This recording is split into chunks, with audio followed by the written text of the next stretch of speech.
As a fair warning, this one will be pretty foul, so if you don't like coarse things, I suggest you bug out now. eXtreme Elvis was a foul and grotesque creature, known for getting naked on stage, pissing everywhere, and inviting the audience into the bathroom so that he may continue the show while shitting. He really was something else. Known for his deranged demeanor on stage, and being surprisingly down-to-earth in interviews, eXtreme Elvis was certainly a character. He was somewhat well-known in the punk rock scene. It's hard to know what to talk about with eXtreme Elvis. There is so much, and it's all somewhat incoherent. A few other videos have done a decent job at cataloging this creature, so I'm going to attempt to do a little bit of that, but also something a little different. I'm more interested in the amusing side of eXtreme Elvis, the entertainment value we can extract from him today. With this in mind, I'm going to open with a quote that eXtreme Elvis liked to use quite a bit, and one we'll get really into later. That being, every generation gets the Elvis it deserves. And boy oh boy, I don't think anyone should be cursed with deserving eXtreme Elvis.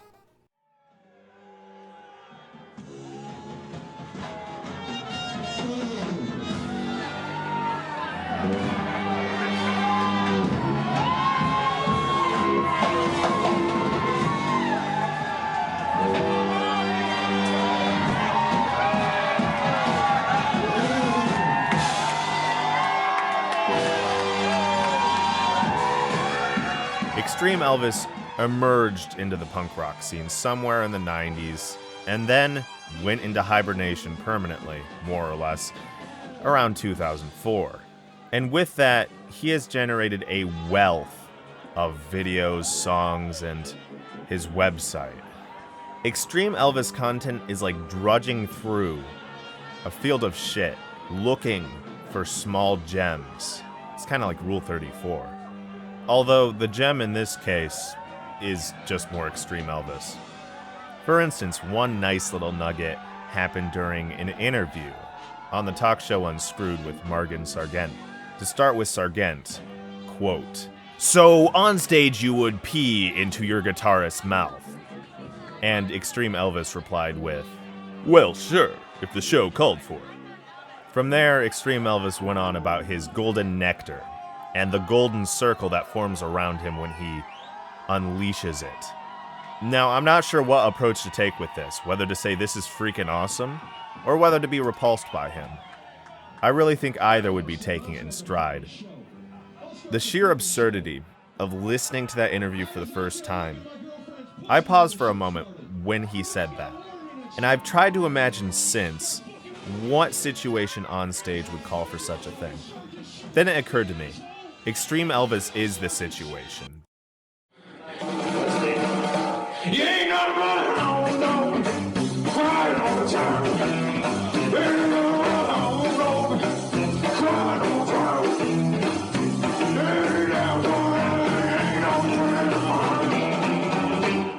Another amusing eXtreme Elvis moment, the one that really reeled me in, was a video of him. He was doing a fist bump, and every time the guitarist would do a little riff, and he kept doing that over and over. He was in the audience, he was not on stage.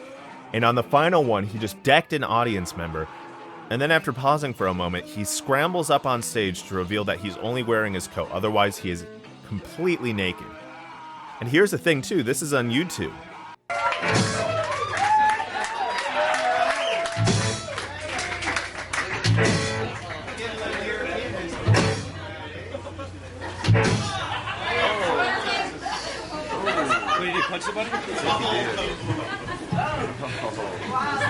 It's the timing comedically could not have been better for that video. On KMFA FM Arizona radio in 2001, another amusing situation happened. There's going to be a profile in the new Spin magazine. It's out right now. It's on the newsstands right now. Yeah. Congratulations. Full of lies about me, but that's okay. Really? Yeah. What, just for our benefit, we don't have it in front of us. What does it say? Eat my own. Yeah, you can't say that. Yeah, you can't. Extreme yeah. Elvis, we, appreciate the exclusive interview, but Yeah, there's our listeners, certain things you can't say on the radio. Are you trying to censor the king? Is that what this is about? we could lose our jobs. Okay. Well, I'll tell you. I don't know yeah. All right. That's okay. I guess. No, yeah, but you censored him again. It's not necessarily the word in itself. I think it's the act that we've got to... But thank you for... All right. So these are the lies that Spin Magazine's spreading about the Extreme Elvis. Right. I mean, maybe once I did that, but, not every show.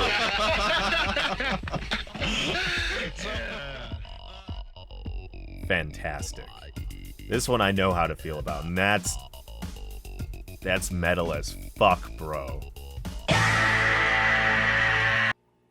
I'm kind of at a loss for words, and I've had a while to think and write about this. As I said before, Extreme Elvis is the situation.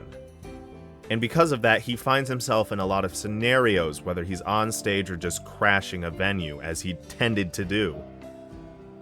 And with him being the situation, and a scenario occurring, Extreme Elvis always responded in kind, in his own Extreme Elvis way. Whether that's pissing or punching, Extreme Elvis certainly had a way with the audience. He had a pretty dedicated following, and to a certain extent, a few people are still pretty on top of him. It's been fascinating drudging through all of this old Extreme Elvis content and piecing together what may make a man into Extreme Elvis.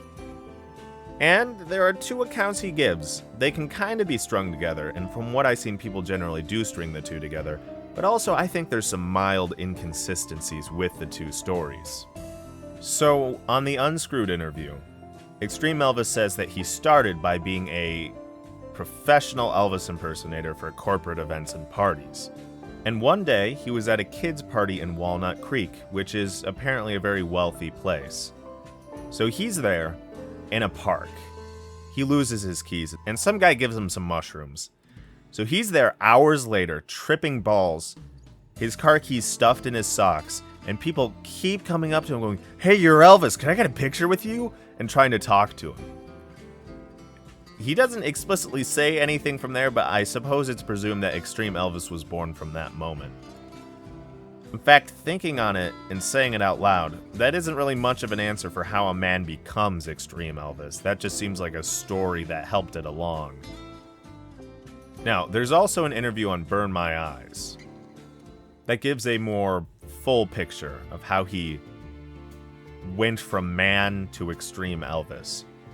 So his mother, which by the way, he really loves his parents, in a sense it's kind of heartwarming, but also it's Extreme Elvis. Jeepers, back to it. His mom was a huge Elvis fan, and one day, when he was but a young lad, they went into a barber shop, and on the wall was a picture of a young Elvis with blonde hair. His mom looks at the picture, then looks at him and goes, "You resemble him. You should try an Elvis costume." So young Extreme Elvis said, maybe. And one year for Halloween, he did indeed try it, and he loved it. People adored his costume. They thought he was great. He was showered with attention. People were buying him drinks. Chicks were coming up to him. So he kind of thought to himself, this Elvis thing ain't too bad. Okay, maybe we can get into it. So he decides to become a professional Elvis impersonator. And then he goes through a particularly bad breakup, and it's really hurt him. Like, he's crying himself to sleep. He can't function well. He is having constant psychedelic experiences to try to escape the pain of this. And one of these experiences, when he's fucking tripping balls and high as hell, is of an Elvis impersonator that is freaking out of control, doing insane, crazy shit. And with that, he knows this is fucking it. This is what I'm gonna fucking do. I will transform. I will transmogrify into a creature of pure chaotic energy. Every generation gets the Elvis it deserves, and I'm fucking it. Now, those aren't his exact words for that last part, nor is really any of this. It's the gist of the idea, though. Thinking on it, these two stories really aren't much of a minor discrepancy. Rather, I believe the first one was more of an anecdote and the second one was more of a legitimate answer. But that's a strange anecdote to say when someone asks you, yeah, how does someone fucking become Extreme Elvis? How's that fucking happen, man? He goes, ugh. But once again, I suppose that could just be Extreme Elvis being Extreme Elvis. Amusingly, when talking about Extreme Elvis, I didn't actually have a section written down in my notes about his music, but I have listened to it, and it ranges from pretty okay to awful. Now, these are my personal tastes, perhaps, but boy, oh boy, the fact that I didn't even think to write a section about Elvis, he was a musical dude, for a man who is Extreme Elvis, who's a singer-songwriter, musical dude. Maybe not songwriter, he did a lot of covers. He did Black Sabbath covers with an entire marching band. This man got an entire marching band to follow him around and play songs for him. My first experience with Extreme Elvis, not the one that sold me on him, but the first, was this grainy, night vision, green-tinted video of him spurging out, sensually? Not sensually? Strangely on stage. A small stage, mind you, in like a basement, presumably underground, cramped, with this entire marching band lined up, crammed into this stage behind him. It was strange beyond belief, and the music, it sounded like he was a fucking cult leader preaching to his people, or like it was like the lead up to a boss fight, with Extreme Elvis appearing, doing,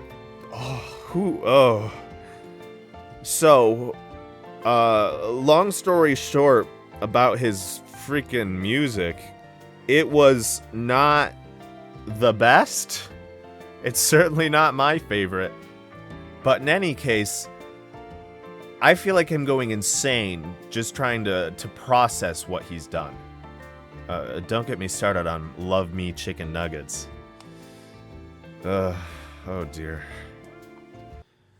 Well, continuing on with this sideshow spotlight on Extreme Elvis, he did actually have some thoughts on other Elvis impersonators. He claims that they're necrophiliacs, taking advantage on a dead man, and that he's not into that kind of stuff, you know. Ooh. He sees Elvis as a springboard to make original content based off of, and he thinks that Elvis would appreciate that too. He also has claimed that the idea of Extreme Elvis kind of blossomed into this thought of, now, this is what Elvis would have been if he hadn't died in that toilet and it kept continuing. He would have gotten fat, got naked on stage, shit and pissed everywhere. I won't deny it, the man's a visionary. He could fucking see into the future. He knew exactly what Elvis Presley would do. So, with this creature feature now nearing its conclusion, hopefully I've demonstrated some of the insanity of Extreme Elvis, and I highly recommend you go check out more things about him, whether that's on YouTube or his website. His website is archived on the Wayback Machine, extremeelvis.com. If I remember, I'll put a link to it in the description.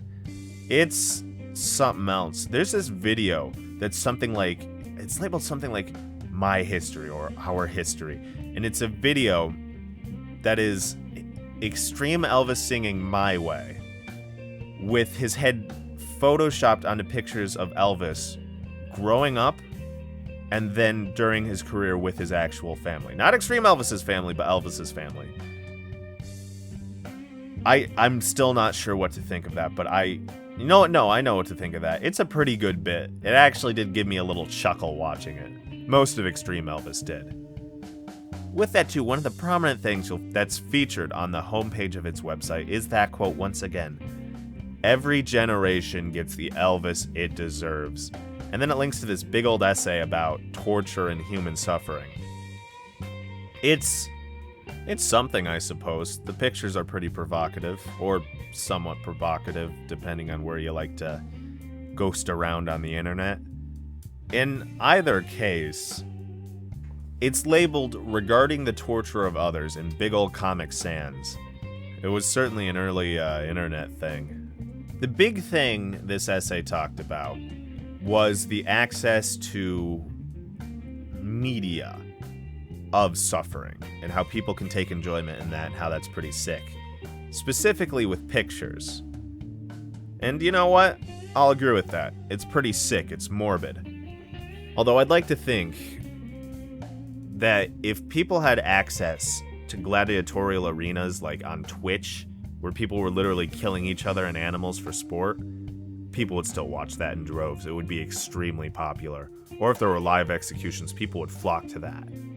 And, well, once again, that's pretty sick.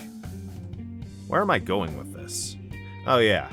Well, I believe that eXtreme Elvis was trying to spread some sort of message regarding the dangers of such media and being able to access such awful things at a few clicks. It's pretty easy to do. However, I don't know whether it's best to take a straight man approach and just say, I think these are bad, we really need to watch ourselves and become better and grow as a society, as a people, or whether to get naked on stage, punch people, piss, shit, and be revolting. Be amusingly revolting. I would never want to be at one of his shows. To me, it almost feels like something tacked on the side. Something he was passionate about, but something that eXtreme Elvis obviously was not born out of. Who can really say? In either case, I would much rather be watching eXtreme Elvis than videos of people being tortured. So, you know what? I think eXtreme Elvis has succeeded on that front. Not that I go looking for those things anyway. The creature, the man, eXtreme Elvis, is still vile and depraved. I don't think there's any doubt in me saying that. In his own special way, eXtreme Elvis contributed to the web, making it a little more gross, a little more vile, and a little more depraved than before his presence was made known. And that's beautiful. Talking about all this, thinking about it, going back on the Wayback Machine, the internet really was a different place in 2002, 2003. Now, I was just but a wee babe born in 2002, but I can appreciate the Wild West days from a nostalgic perspective. Antiquarian tendencies, I suppose, get the best of me. eXtreme Elvis was something you would find and gawk at and share with your friends. And I suppose to a certain extent he still is. But he's made all the more shocking on a clean, advertiser-friendly, consumer-friendly, safe, Googleified internet. eXtreme Elvis is somewhat of a relic of a bygone era. Interestingly, some claim him to be brave and admire his work. I'm fascinated in a morbid way with his character, his persona, and the goofs and gaffes that evolved from that. What did you punch somebody? He's kind of like a lol cow in my eyes, like Boogie or Chris Chan. Someone you don't take too seriously, but can be very amusing when you get into him. So in closing, I don't think I really can say anything critically provocative about this man. He's pretty provocative all on his own. However, I really wanted to showcase eXtreme Elvis. Get the word of eXtreme Elvis out there. I want more media to be drudged up about him so that I may laugh and gawk and not so much ponder, but show some of my friends the being that is eXtreme Elvis. So with that, let's end with a quote by the man himself. I think everyone was given one thing to do with their lives, and this is mine. You're not going to see me playing, a character on a fucking sitcom in 10 years, This is eXtreme Elvis, this is what I do,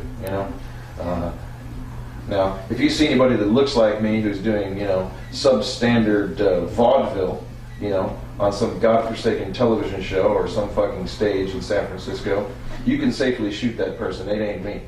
Okay? I'm eXtreme Elvis and I will always be eXtreme Elvis.